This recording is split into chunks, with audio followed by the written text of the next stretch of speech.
주시는 말씀은 에베소서 2장 11절에서 20절입니다.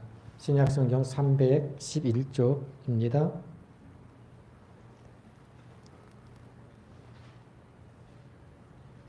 에베소서 2장 11절에서 20절.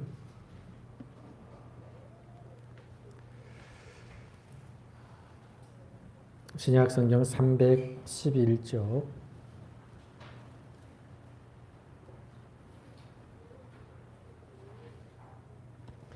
우리 교독합니다. 그러므로 생각하라. 너희는 그때의 육체로는 이방인이요 손으로 행한 할례를 받은 무리라 칭하는 자들로부터 할례를 받지 않은 무리라 칭함을 받는 자들이라. 그때 너희는 그리스도 밖에 있었고 이스라엘 나라 밖의 사람이라. 약속의 언약들에 대하여는 외인이요 세상에서 소망이 없고 하나님도 없는 자이더니 이제는 전에 멀리 있던 너희가 그리스도 예수 안에서 그리스도의 피로 가까워졌느니라. 그는 우리의 화평이신지라. 둘로 하나를 만드사 원수된 것 곧 중간에 막힌 담을 자기 육체로 하시고 법조문으로 된 계명의 율법을 폐하셨으니 이는 이 둘로 자기 안에서 한 새 사람을 지어 화평하게 하시고 또 십자가로 이 둘을 한 몸으로 하나님과 화목하게 하려 하심이라. 원수된 것을 십자가로 소멸하시고 또 오셔서 먼데 있는 너희에게 평안을 전하시고 가까운 데 있는 자들에게 평안을 전하셨으니 이는 그로 말미암아 우리 둘이 한 성령 안에서 아버지께 나아감을 얻게 하려 하심이라. 그러므로 이제부터 너희는 외인도 아니요 나그네도 아니요 오직 성도들과 동일한 시민이요 하나님의 권속이라. 너희는 사도들과 선지자들의 터 위에 세우심을 입은 자라. 그리스도 예수께서 친히 모퉁이 돌이 되셨느니라. 아멘. 하나님이 찬양 받으신 줄로 믿습니다. 우리 모두에게 우리 삶 속에서 거룩히 살아갈 힘과 두려움 없는 믿음을 주실 줄로 믿습니다. 오늘도 예배해 드림이 감사하고요. 예배하는 시간 하나님이 함께 해 주실 줄로 믿습니다. 이 그림 잘 아시죠? 너무나 유명한 조각상인데 이 로댕이 생각하는 사람이라고 하는 작품입니다. 크기가 180cm가 넘는데 큰 키로 이렇게 조각되어 있는데요. 원래는 이렇지가 않습니다. 원래는 로댕이의 또 다른 작품인 이 지옥의 문이라고 하는 작품 안에 있는 아주 조그맣게 만들어진 그런 모습이었어요. 중간에 이 부분을 생각하는 사람이거든요. 이 전체가 지옥의 문이라고 하는 로댕의 또 다른 작품이에요. 이 큰 작품 가운데 한 부분을 차지하는 것이 우리가 생각하는 사람입니다. 나중에 이것만 크게 만들어 놓은 거예요. 이 지옥의 문이라고 하는 작품에 등장하는 인물들이 약 180 몇 명, 약 190명쯤 되거든요. 근데 각각의 모양과 형상에 따라서 의미 있는 이름을 붙였어요. 마치 이 부분을 생각하는 사람이라고 붙인 것처럼 각각의 이름을 붙였는데 예를 들면 새망령, 웅크린 여인, 절망, 그리고 사랑의 도피 등등의 그 이름이 붙어 있는데 특별히 위에 보면 세 사람이 있잖아요. 이 세 개의 형상은 아담을 의미합니다. 아담을 세 가지 형상으로 이렇게 만들어 놓은 거예요. 하나님을 떠난 아담의 모습입니다. 특별히 오늘 생각하는 사람의 모습 중앙에 딱 있잖아요. 이 생각하는 사람은 지옥문 앞에 있잖아요. 지옥문 앞에서 앞으로 닥쳐올 고통을 앞두고 온 몸의 근육이 경직된 것처럼 아주 부자연스러운 모습이에요. 사실은요 힘들어요. 오른손 팔꿈치를 왼쪽 무릎에 얹고 턱을 괜 채로 웅크리고 있습니다. 결코 편안한 자세가 아니에요. 저도 한번 해봤는데 5분도 견딜 수 없을 만큼 힘든 자세입니다. 우리가 보통 생각하면 오른쪽 무릎에 팔꿈치 그렇게 턱을 괴잖아요. 근데 왼쪽 발꿈치 무릎 앞에 몸을 비틀어야 돼요. 너무너무 힘든 자세예요. 근육이 굉장히 경직되어 있잖아요. 도대체 왜 이런 모습으로 형상을 만들었을까를 저는 그동안 한 번도 생각해 본 적이 없는데 이걸 보면서 곰곰이 생각을 해보게 되었습니다. 도대체 이 로댕은 무엇을 생각하는 모습을 나타내기 위해서 그런 힘든 자세로 만들었을까? 여러분이 생각하는 사람이라고 하는 작품을 많이 보셨을 텐데 과연 이 사람이 무엇을 생각하고 있을까를 생각해 보신 적은 있으신가요? 지옥 문 앞에 있잖아요. 저도 이걸 처음 알았어요. 지옥 문 앞에 있어요. 그리고 수많은 사람들이 그 앞에 다 모여 있는 거예요. 사람들의 고뇌와 고통, 지옥에 들어가게 되잖아요. 그러면서 이걸 지켜보면서 뭔가를 골똘히 힘들게 생각하는 사람의 모습입니다. 하나님께 범죄하고 숨었던 아담이 세 가지 모양으로 지옥 문 위에 있는 것은 불순종과 우상 숭배 등 온갖 죄로 말미암아 하나님을 떠난 사람들이 결국은 지옥문 앞에 서게 될 것임을 암시하는 것이다 라고 합니다. 지옥문 앞에서 절규하고 아우성친 듯한 이 수많은 사람들 가운데 다소 어울리지 않는 듯한 이 생각하는 사람은 어쩌면 지옥문 앞에 있는 순간에도 어떻게 하면 구원을 받을 수 있을까? 혹은 지나온 삶에 대한 후회와 회한이 있지 않을까? 그런 나름대로의 생각을 해보았습니다. 그리고 보면 지옥문 앞에 있는 가로와 세로 언뜻 보면 십자가 형태처럼 보이는데 작가의 의도와는 상관없이 저 개인적으로는 이 십자가 형태를 보면서 예수님만이 유일한 구원의 그림을 암시하는 것은 아닐까 하고 생각해 보았습니다. 지옥문 앞에서 고통스러운 모습으로 생각하는 사람이 아니라 우리 모두는 천국문 앞에서 두 손을 높이 들고 하나님을 찬양하는 모습으로 서 있게 되기를 이 시간 서로 축복하겠습니다. 거룩하신 우리 하나님 아버지와 주 예수 그리스도로부터 은혜와 평강이 있기를 축복합니다. 생각이라고 하는 것은 그냥 소중한 것이요. 사람에게만 특별히 주어진 은사이자 은혜라고 할 수가 있습니다. 그래서 철학자 데카르트가 나는 생각한다, 고로 존재한다 라고 하는 유명한 말을 남기기도 했지요. 생각하는 존재가 사람이다 라고 하는 거예요. 생각을 통해서 말하고 행동하고 살아갑니다. 생각을 통해서 방법이 생기고 그리고 생각을 통해서 존재 양식과 가치가 생기는 것이고요. 또 생각을 통해서 지혜가 생기고요. 일할 수 있는 방식을 찾아가게 되어지는 것이고 그리고 생각을 통해서 더 다양한 문화 그리고 최첨단 문명을 이룰 수가 있었습니다. 여하튼 생각을 통해서 말하고 생각하고 살아가지요. 행동하지요. 우리가 AI가 아무리 발전한다 하더라도 정말로 사람처럼 생각하는 능력까지 가질 수 있을까 싶습니다. 그럴 일이 있을까 싶기도 한데요. 그럴 수도 있다라고 말은 하는데요. 근데 생각이라는 것이 정말 깊고 오묘하지요. 신기하지요. 그만큼 생각이라는 것은 아무리 과학이 발달한다 해도 규명해낼 수 없는 미지의 세계이고 특별히 우리 사람에게만 주신 특별한 선물입니다.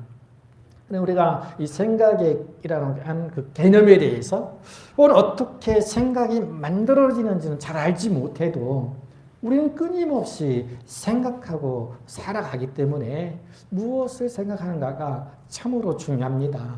성경에서도 그걸 말씀하시는데요. 잠언서 23장 7절 대저 그 마음의 생각이 어떠하면 그 유인도 그러한즉. 그러니까 생각에 따라서 사람의 됨됨이가 결정된다 하는 거죠. 그래서 생각이 중요하다는 거예요. 뭐 악한 생각을 하면 당연히 악한 말이 나오고 악한 행동이 나오고 악한 사람이 되는 것이고요. 선한 생각을 하면 뭐 당연히 선한 사람이 된다는 거예요. 그래서 생각이 중요하다라고 하는 거지요. 그리고 말씀해 보면 마땅히 생각할 그 이상의 생각을 품지 말고 오직 하나님께서 각 사람에게 나누어 주신 믿음의 분량대로 지혜롭게 생각하라고 말씀하고 있습니다. 여러분 마땅히 생각할 것 그리고 믿음의 분량대로 지혜롭게 생각하는 생각이 있는데요.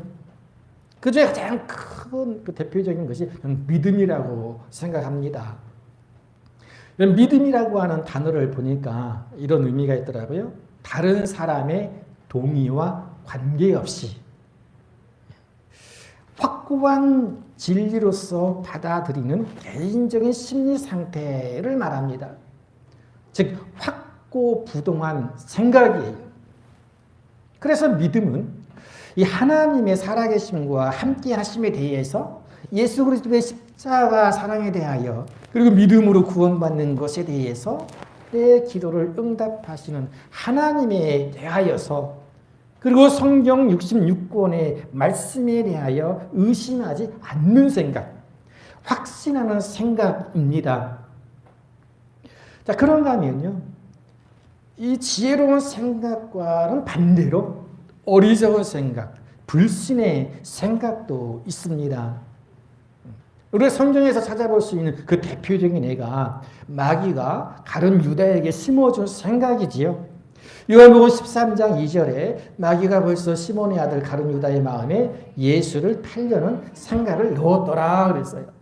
생각을 넣었다고 하잖아요.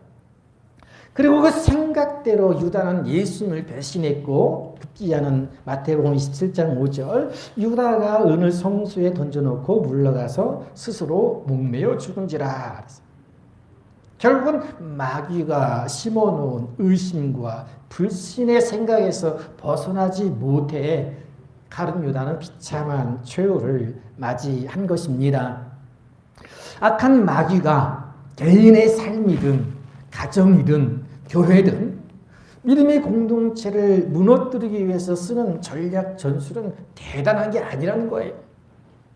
뭐 핵무기처럼 엄청난 무기가 아니고요.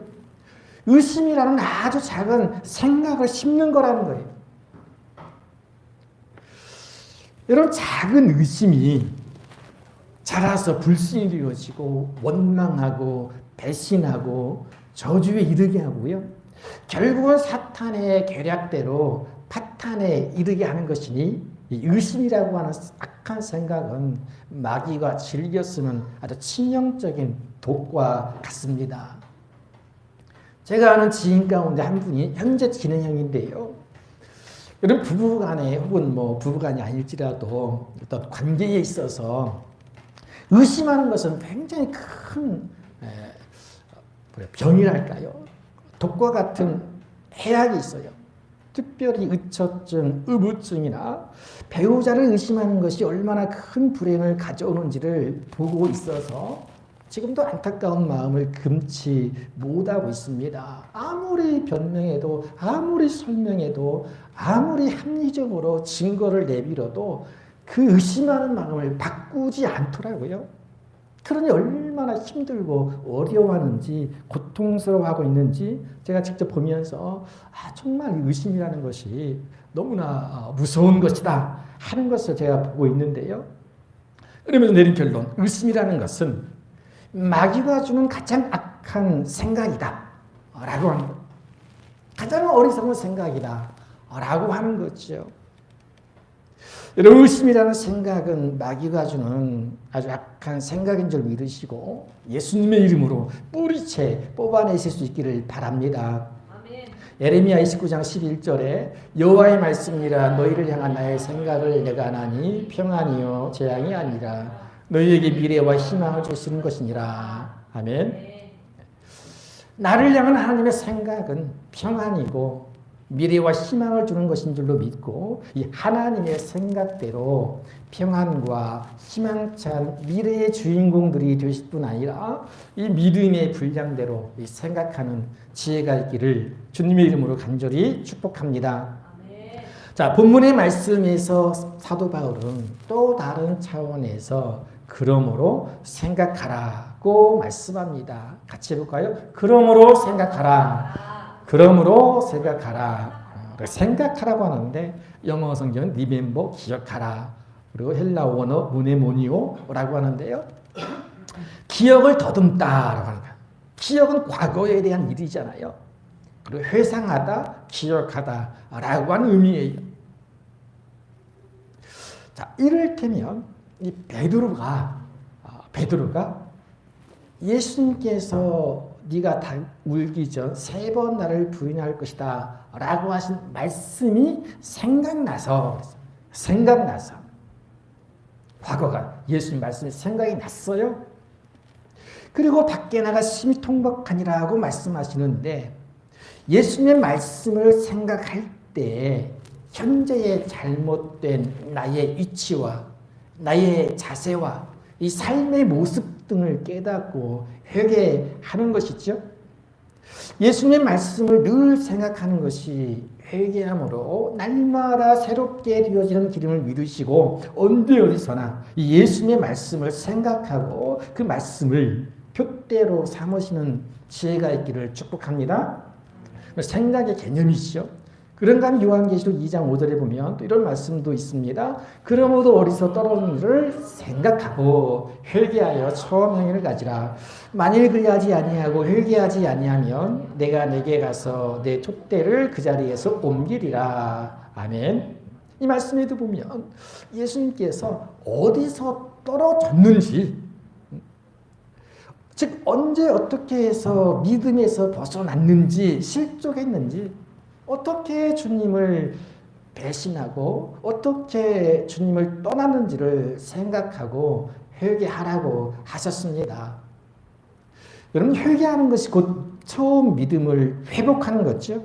그래서 회개하고 하나님의 은혜와 사랑을 깨닫고 그래서 또 감사하고 그래서 믿음을 더욱 굳건하게 하는데 기억하고 회상하는 것이 반드시 필요한 일이에요. 회개라는 것이 과거의 잘못을 뉘우치는 거잖아요. 생각해야 되는 거예요. 바울은 특별히 우리가 너희들은 예수님을 믿기죠. 그 모습이 어떠했는지를 생각하라고 하는 거예요.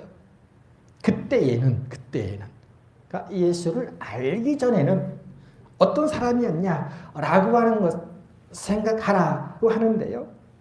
그리고 그때에는 어떤 사람들이었습니까? 말씀해 보면 그때는 이방인이었다라고 하는 거예요. 이방인이었다. 자, 유대인들은 할례받은 자신들만이 하나님의 의로운 백성들이고 믿었기 때문에 이 할례받지 않는 이방인들을 무할례당이라고 배척하고 멸시하고 무시했습니다. 자, 그들의 주장이 옳지 않다고 해도 우리가 예수님을 믿고 구원받기 전에는 분명히 하나님의 나라 백성이 아니라 이방인이었어요. 자, 우리가 그리스도 밖에 있을 때 그때에는 그랬습니다. 하나님의 약속과는 상관이 없었고요. 또 세상에서 소망이 없고 하나님도 없는 자였지요.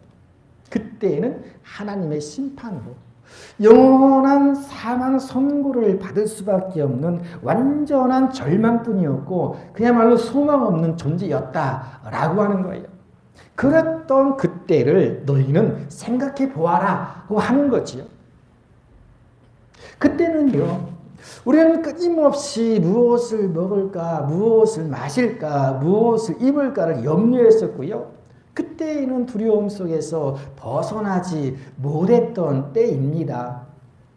그리고 그때에는요, 마치 이스라엘 백성들이 애굽에서 고된 노역으로 종살이 했던 것처럼 하나님의 백성이 아닌 본질상 진노의 자녀로서 죄의 종로로 타였던 것이 사실이지요. 그래서 신명기 15장 15절에 보면 모세가 이스라엘 백성들을 향해서 이렇게 설교합니다. 너는 애굽 땅에서 종되었던 것과 네 하나님 여호와께서 너를 속량하였음을 기억하라. 그것으로 말미암아 내가 오늘 이같이 내게 명령하노라. 모세도 기억하라는 거예요. 그때를 생각해 보라는 거예요. 왜냐하면 그래야지 하나님이 우리를 얼마나 사랑하셨는지, 그리고 하나님의 구원하심과 돌보심의 은혜를 깨닫게 되고 감사할 수 있기 때문이다고 하는 거지요. 우리가 사도 바울도 보면 그때를 고백하는 말씀들이 있지요. 예수님을 알기 전 그때를 생각하는 거예요. 자, 디모데후서 1장 13절 내가 전에는 비방자요 박해자요 폭행자였으나 도리어 긍휼을 입은 것은 내가 믿지 아니할 때에 알지 못하고 행하였음이라. 아주 정직한 자기 고백이잖아요. 그때에는 내가 예수를 알기 전에는 오히려 교회를 비방하고 예수님 박해하고 성도들을 폭행했던 사람이었다. 솔직히 고백하죠. 왜냐하면 그때는 예수님을 믿지 아니할 때, 알지 못했던 때라고 하는 거예요. 자, 그랬던 그가 이제는 우리 주의 은혜가 그리스도 예수 안에 있는 믿음과 사랑과 함께 넘치도록 풍성하였도다 라고 고백하고 있어요. 우리가 그때를 기억하는 것도 마찬가지라는 거죠. 다시는 우리가 생각하고 싶지 않은 과거의 그 아픔이나 상처들이기도 하지만, 그래서 세상에서 천국 소망도 없이 하나님도 없이 주와 더불어 먹고 마시며 살았음에도 불구하고 이 하나님의 은혜로 믿음으로 구원받고 하나님의 자녀가 된 것이 얼마나 큰 은혜인지를 깨닫는 것이에요. 그래서 바울은 그때에 이어서 이제는 즉 현재 지금을 생각하라고 합니다. 자, 에베소 2장 19절. 자, 그때는 그랬어요. 그럼 이제는 어떻습니까? 같이요. 그러므로 이제부터는 의인은 너희 의인도 아니요 나그네도 아니요 오직 성도들과 동일한 시민이요 하나님의 권속이라. 아멘. 말씀하죠. 너희가 그때는 그래서 예수를 알기 전에는 그랬지만 이제는 외인도 나그네도 아니다. 성도들과 동일한 하나님 나라 시민이고 하나님의 권속, 즉 하나님과 한 식구라는 거예요. 그때는 누리지 못했던 하나님의 은혜와 사랑을 언제? 이제는 맛보고 누리고 깨닫는 것이 예배입니다. 예배, 그때는 우리가 예배가 없었잖아요. 무엇인지도 모르고. 자, 우리가 들은 예배를 통해서 그때는 내가 죄인이었고 이방인이었지만 이제는 하나님의 자녀가 되었고 하늘나라 소망을 가진 언약의 백성이 되었음을 확인하고 고백하고 감사하는 것입니다.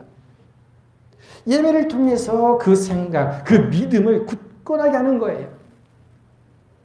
그러니 예배 드리지 않으면 그 모든 생각들이 다 사라져버리고요. 영생함을 잃어버리는 것이니 예배가 생명보다 중요한 것임을 믿으시길 바랍니다. 여러분, 사도 바울은요. 그때에는 비방자, 박해자, 폭행자였지만 이제는 예수 그리스도의 종, 복음을 위하여 택함을 받은 사도라고 하는 그 신분의 변화, 그리고 정체성의 놀라운 변화가 가능했던 것이 바로 부활하신 예수님을 만났기 때문이다 라고 서신서 곳곳에서 간증하고 있는데요.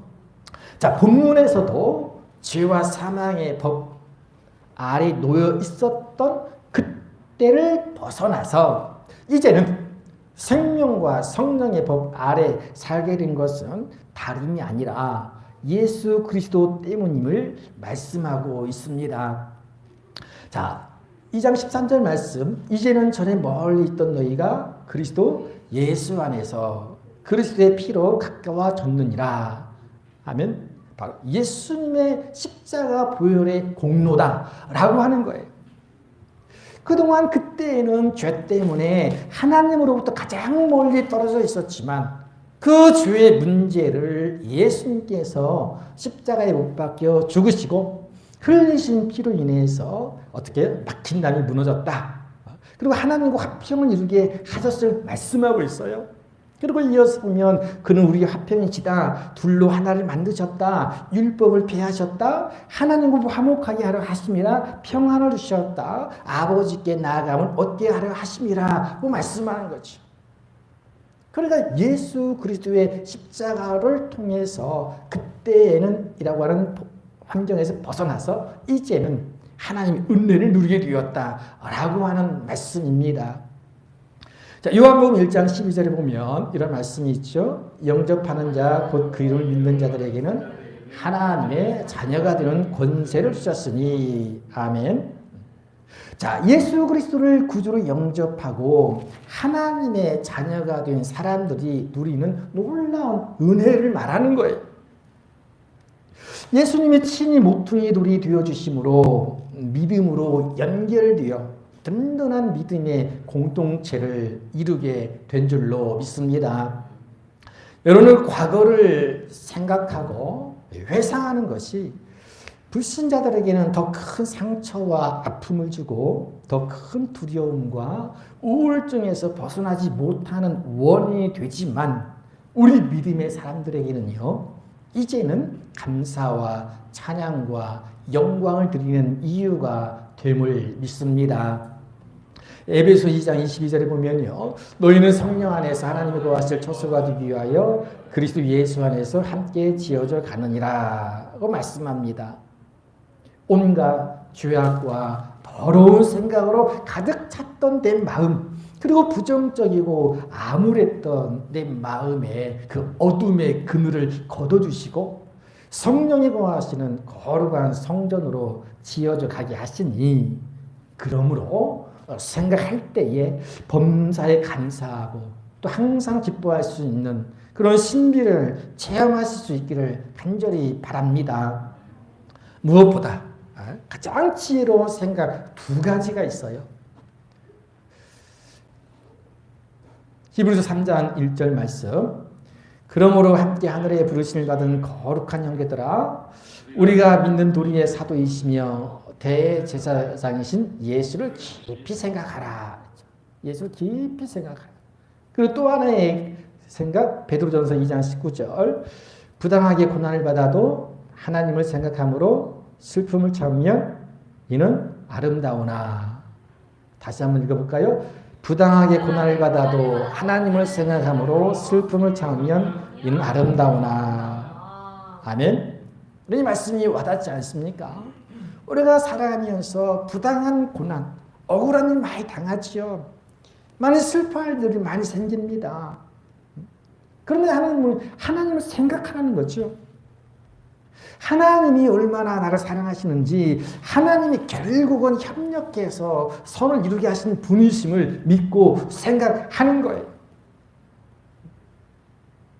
나 위에 십자가 지신 예수 그리스도를 깊이 생각하고 어떤 고난 가운데서도 인내하고 하나님을 생각할 때에 결국은 아름답게 하시는 하나님이신 줄로 믿음으로 한 걸음씩 주께로 더 가까이 나갈 수 있는 저 여러분 되시기를 주님의 이름으로 간절히 축복합니다.